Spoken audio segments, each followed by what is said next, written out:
Hello guys, Radhe Radhe. सबसे पहले हमें कॉपी लिखने का तरीका सीखना है। बोर्ड में देखिए, सबसे पहले कॉपी जब आपके हाथ में आया तो देखिए उसमें नाम बिल्कुल साफ राइटिंग में भरना है, रोल नंबर बिल्कुल साफ राइटिंग में, कक्षा और जो आपका सब्जेक्ट है वो, और डेट।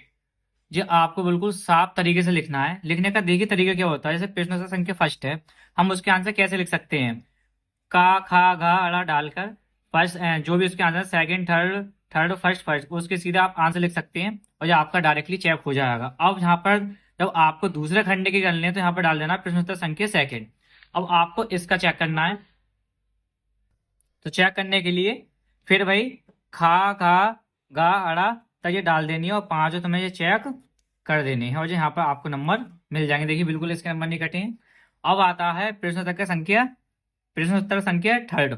इसमें आपको बिल्कुल साफ, देखिए इसमें बिल्कुल इसमें कटिंग नहीं है, बिल्कुल साफ है। इसमें जो पार्ट का नाम है और राइटर का नाम है बिल्कुल ऐसे लिखना है और उसके ऊपर कॉमा और इन्वर्टेड कॉमा का प्रयोग करना है। बिल्कुल भी कटिंग नहीं करनी है। अगर आप कटिंग नहीं करते हैं तो आपका ये पूरा ही चेक हो जाएगा और आपको पूरे नंबर मिल जाएंगे। अब नेक्स्ट देखिए, इसकी प्रश्न संख्या नंबर 4 आई है। अब इसमें हम जो संख्या 4 है इसमें भी देखिए आपको बिल्कुल भी कटिंग नहीं करनी है। संदर्भ इसने साफ लिख दिया और संदर्भ के नीचे आपको यहाँ पर अंडरलाइन कर देनी है।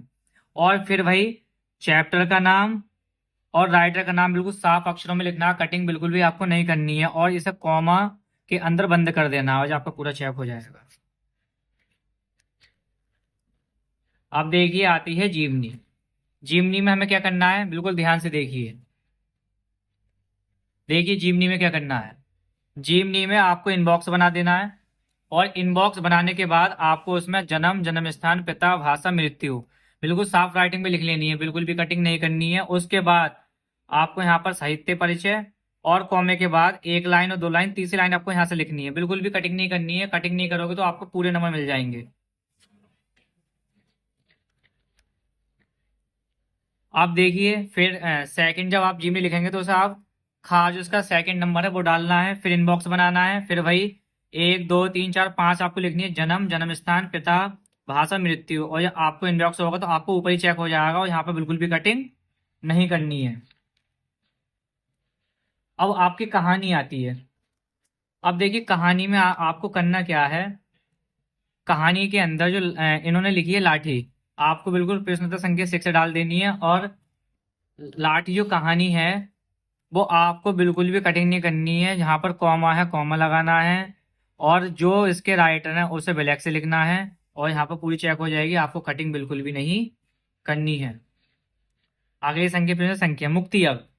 जो मुक्ति योग है इसका, वो आपको यहाँ पर वही करना है, कटिंग बिल्कुल भी नहीं करनी है। मुक्ति योग जो है देखिए इसमें डालिए प्रश्न संख्या 7 है। अब इसके हम नंबर डिसाइड करते हैं कितने का है। इसमें इन्होंने हेडिंग डाली है 1 2 3 4 5 और इन्होंने देखिए हर हेडिंग के अंदर लाइन खींची है और लाइन खींचने के बाद देखिए कॉमा लगाया है और उसके बाद एक दो, एक लाइन दो लाइन, तीसरी लाइन इधर से लेके एक लाइन आपको गैप रखनी है। कटिंग नहीं करनी है, आपको पूरे नंबर मिल जाएंगे। प्रश्न नंबर 8 पर आते हैं। संस्कृत के अर्थ देखिए कितने नंबर के हैं इसमें। हमारा संस्कृत का अर्थ जो आया, अब इन्होंने डाला है संस्कृत। जो ब्लैक से दिखाना है संस्कृत दिग्दर्शिका, जिस किताब से जो है उस किताब का नाम और फिर उसके बाद इन्होंने जातक कथा नामक पाठ से फिर उलूक जात क्रम से लिया गया। ये सब ब्लैक से लिखना और इन्वर्टेड कॉमा के अंदर लिखना है आपको। ये सब आपका चेक हो जाएगा। आपको कटिंग बिल्कुल भी नहीं करनी है। फिर आपका सेकंड आता है, इसमें भी आपको ध्यान रखना है पाठ का नाम और जहां पर किताब का नाम बिल्कुल आपको साफ अक्षरों में लिखना है, कटिंग बिल्कुल भी आपको नहीं करनी है। पेज नंबर 8 पर आते हैं, जो कि हमारे इसमें होने वाले हैं मुहावरे। देख आप बताता हूँ कि कितने नंबर के हैं और कैसे कैसे अटेंड है।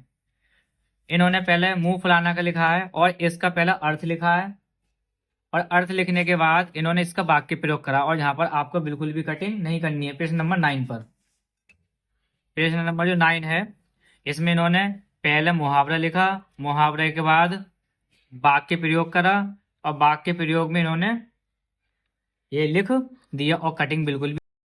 हेलो गाइस, तो हमारा जो पेज नंबर 9 है इसमें आपको पहले हेडिंग डाल देनी है और फिर उसका अर्थ लिख देना और हर किसी हेडिंग के नीचे आपको अंडरलाइन करनी है और आपको उसमें कोई भी कटिंग नहीं करनी है। पेज नंबर 10 जो हमारा गद्यांश है, इसमें भी आपको कोई भी कटिंग नहीं करनी है और आपको पूरे पूरे नंबर इसमें मिल जाएंगे। जैसे कि इन्होंने आंसर डाला का खा गा और इन्होंने कोई कटिंग नहीं करी। और हम पेज नंबर 11 पर आते हैं। इसमें आपको क्या करना है, इन्होंने हेडिंग डाली है फर्स्ट सेकंड और आपको ये पूरी चेक हो जाएगी, आपको कोई कटिंग नहीं करनी है। इन्होंने दूसरे का चपला का यहाँ पर अर्थ दिया है और दूसरे नीचे अंडरलाइन कर दिए, उसके भी आंसर दे दिए हैं। इसमें भी आपको कोई कटिंग नहीं करनी है, आपके पूरी चेक हो जाएंगे। अब पेज नंबर 12, अब इन्होंने रस का पहले हेडिंग डाला है और उसकी परिभाषा दे दी है और उदाहरण भी नीचे उसके अंडरलाइन करी है और कोई कटिंग नहीं करी है। कॉमा और विराम का आपको सही तरीके से ध्यान रखना है। अब आपका क्वेश्चन आता है, इसका फिर दूसरा अलंकार आता है। ऐसे ही आपको रूपक अलंकार डाल दिए, नीचे अंडरलाइन कर देनी है और उसकी परिभाषा दे देनी है, उदाहरण लिख देना है और लास्ट में विराम। कोई कटिंग आपको नहीं करनी है। ऐसे ही इन्होंने गा डाला है दोहा, उसकी परिभाषा और उदाहरण और फिर उसमें आपको कोई कटिंग नहीं करनी है। पेज नंबर 13, पेज नंबर जो 13 है, इन्होंने पत्र लिखा है।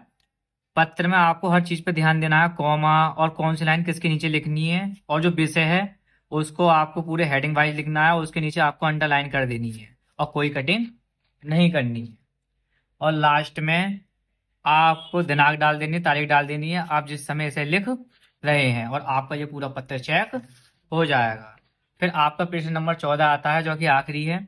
सबसे पहले जो आपको निबंध लिखना है वो पूरी हेडिंग डाल देनी है, उसके नीचे आपको अंडरलाइन कर देनी है और जो उसके महत्वपूर्ण बिंदु हैं जिसके बारे में आपको लिखना है वो सारे आपको एक एक करके हेडिंग लिख देनी है और जो भी हेडिंग आपको लिखनी है उसके नीचे अंडरलाइन करनी है। पूरा आपको साफ राइटिंग में बिना कटिंग के लिखते हुए चले जाना और एक भी आपको कटिंग नहीं करनी है। और आपका कम से कम जो निबंध होना चाहिए वो 2 से 2.5 पन्ने का होना चाहिए और प्रत्येक हेडिंग के नीचे आपको एक अंडरलाइन करनी है और आपका ये पूरा अर्थ चेक हो जाएगा। तो आपको ये वीडियो काफ़ी अच्छी लगी होगी। वीडियो को लाइक करें, शेयर करें और आगे भी आपको ऐसी वीडियो मिलती रहेंगी और बेल आइकन ऑन रखें। Thank you.